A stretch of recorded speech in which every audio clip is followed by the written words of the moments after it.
नमस्कार, मैं रचना शर्मा। चढ़ती कला टाइम टीवी देख रहे सभी दर्शकों का स्वागत करती हूं। आप देख रहे हैं टॉप 10 न्यूज। उत्तराखंड में 2 विधानसभा सीटों पर हुए उपचुनाव में भी भारतीय जनता पार्टी को करारा झटका लगा है। बीजेपी प्रदेश के मंगलौर और बद्रीनाथ दोनों ही सीटों पर हार गई है। इन दोनों सीटों पर कांग्रेस ने जीत दर्ज की है। बड़ी बात यह है कि यूपी के अयोध्या के बाद अब बीजेपी को उत्तराखंड की बद्रीनाथ सीट पर भी हार का सामना करना पड़ा है। उत्तराखंड की 2 विधानसभा सीटों मंगलौर और चमोली की बद्रीनाथ सीट पर 10 जुलाई को उपचुनाव हुआ था। इनमें से मंगलौर सीट पर बीजेपी और कांग्रेस के बीच कांटे की टक्कर देखने को मिली। इस सीट से बीजेपी के करतार सिंह भड़ाना और कांग्रेस के काजी मोहम्मद निजामुद्दीन के बीच मुकाबला था, जिसमें कांग्रेस उम्मीदवार काजी मोहम्मद निजामुद्दीन ने बीजेपी प्रत्याशी को 422 वोटों से हरा दिया। चमोली की बद्रीनाथ सीट पर कांग्रेस उम्मीदवार लखपत बुतोला ने बीजेपी उम्मीदवार राजेंद्र भंडारी को हराया है। 7 राज्यों की 13 सीटों पर 10 जुलाई को हुए विधानसभा उपचुनावों के आज परिणाम सामने आ गए हैं। बता दें कि ये लोकसभा चुनाव के बाद देश में पहला चुनाव है जहां एनडीए के सामने फिर से इंडिया गठबंधन की बराबर की टक्कर देखने को मिली। वहीं बात करते हैं पंजाब की जालंधर सीट की, तो वहां आम आदमी पार्टी के उम्मीदवार मोहिंदर भगत ने बम्पर जीत हासिल की है। आपने जालंधर पश्चिम सीट जीत ली है। वहीं आम आदमी पार्टी के उम्मीदवार को मिली बम्पर जीत के बाद पंजाब में जश्न का माहौल है।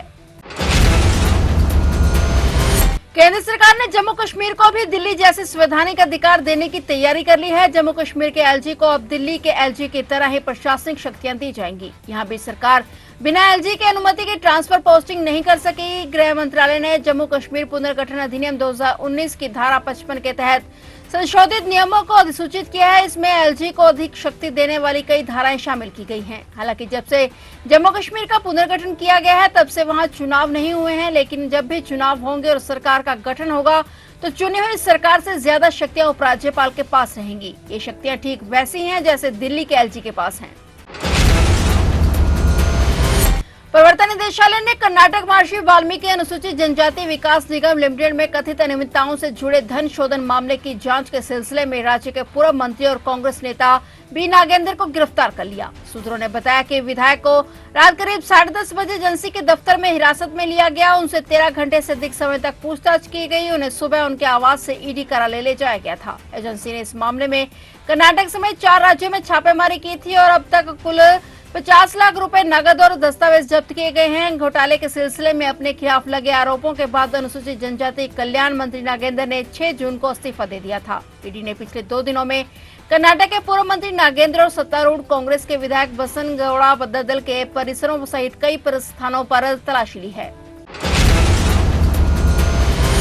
पुलिस कमिश्नर शिवास कविराज के नेतृत्व में डीसीपी पंचकुला हिमाद्री कौशिक ने 9 करोड़ 68 लाख रुपए की साइबर ठगी के मामले में साइबर अपराधियों का खुलासा करते हुए 2 साइबर ठगों को गिरफ्तार किया है। डीसीपी ने बताया कि इसमें आरोपी mastermind Jatin Jindal, IT expert पुत्र कौशल जिंदल वासी गरेवाल एवेन्यू पटियाला सहित उसके अन्य साथी मुश्ताक मोहम्मद पुत्र राशिद मोहम्मद वासी गांव घनौर पटियाला को गिरफ्तार किया गया है। पुलिस के मुताबिक ये साइबर अपराधी व्यक्ति को पैसे का लालच देकर उनकी रकम दोगुनी करने का लालच देते थे और सीधे अपने खातों में पैसे ट्रांसफर करवा लेते थे।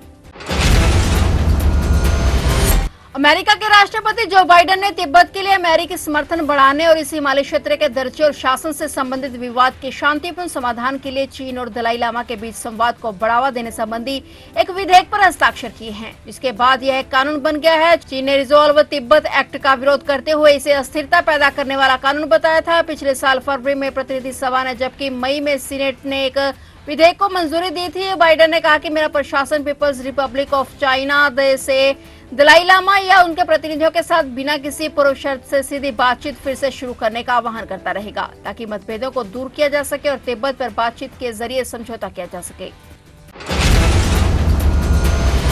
आम आदमी पार्टी के राज्यसभा सदस्य संजय सिंह ने दावा किया है कि भाजपा और उसकी केंद्र सरकार दिल्ली के मुख्यमंत्री अरविंद केजरीवाल की जिंदगी से खेल रही है, जिनका वजन 8.5 किलोग्राम कम हो गया है और जेल में रहने के दौरान उनका रक्त शर्करा स्तर 5 बार 50 mg/dl से नीचे चला गया है। संजय सिंह ने एक प्रेस कॉन्फ्रेंस में ये भी कहा कि उनकी स्वास्थ्य स्थिति ऐसी है कि अगर उन्हें जल्द ही जेल से बाहर नहीं लाया गया और चिकित्सा सुविधा उपलब्ध नहीं करवाई गई तो उनके साथ कोई भी गंभीर घटना घट सकती है। उन्होंने कहा कि जब 21 मार्च को प्रवर्तन निदेशालय ने आबकारी नीति से जुड़े धन शोधन मामले में केजरीवाल को गिरफ्तार किया था तब उनका वजन 70 किलोग्राम था। उन्होंने दावा किया कि अब उनका वजन घटकर 61.5 किलोग्राम रह गया है।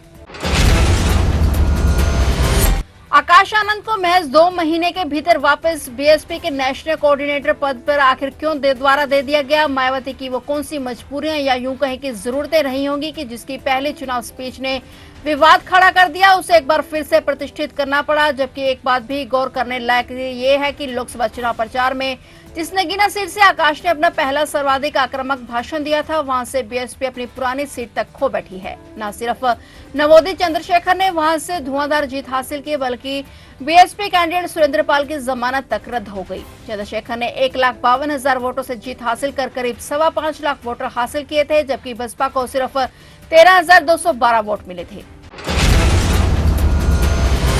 उत्तर मध्य नाइजीरिया में एक स्कूल के ढहने से हड़कंप मच गया, जहां 2 मंजिला स्कूल के ढहने से 22 छात्रों की मौत हो गई। अधिकारियों ने जानकारी देते हुए बताया कि प्लेटो राज्य के बूसाबुची में स्थित इमारत उस वक्त ढह गई जब बच्चे पढ़ाई करने के लिए पहुंचे हुए थे। इन बच्चों में अधिकतर की उम्र 15 वर्ष या उससे कम थी। इमारत ढहने से मलबे में कुल 154 छात्र फंस गए थे, जिनमें से 132 को बाहर निकाल लिया गया और आगे भी तलाश जारी है। उन्हें विभिन्न अस्पतालों में इलाज के लिए भर्ती कराया गया। इस हादसे में 22 छात्रों की मौत हो गई। नाइजीरिया की राष्ट्रीय आपातकालीन प्रबंधन एजेंसी ने कहा कि इमारत ढहने के बाद बचाव और स्वास्थ्य कर्मियों के साथ साथ सुरक्षा बलों को भी घटनास्थल पर तत्काल तैनात किया गया। राज्य सरकार ने इस त्रासदी के लिए स्कूल की जर्जर हालत और उसकी नदी के किनारे स्थिर होने जैसे कारणों को जिम्मेदार ठहराया। सरकार ने कहा कि ऐसे सभी स्कूल बंद किए जाएं जिनकी हालत खस्ता है। झारखंड के मुख्यमंत्री हेमंत सोरेन और उनकी पत्नी कल्पना सोरेन ने आज शनिवार को दिल्ली में सीएम केजरीवाल की पत्नी सुनीता केजरीवाल से उनके आवास पर पहुंचकर मुलाकात की। इस दौरान उन्होंने दिल्ली के सीएम अरविंद केजरीवाल का हालचाल जाना, वहीं उनके केस पर भी बातचीत की। बता दें कि इससे पहले मुख्यमंत्री हेमंत सोरेन ने सोनिया गांधी से भी मुलाकात की। फिलहाल टॉप 10 न्यूज में इतना ही और नए समाचारों के साथ फिर से हाजिर होंगे। तब तक के लिए देखते रहिए चढ़ती कला टाइम टीवी।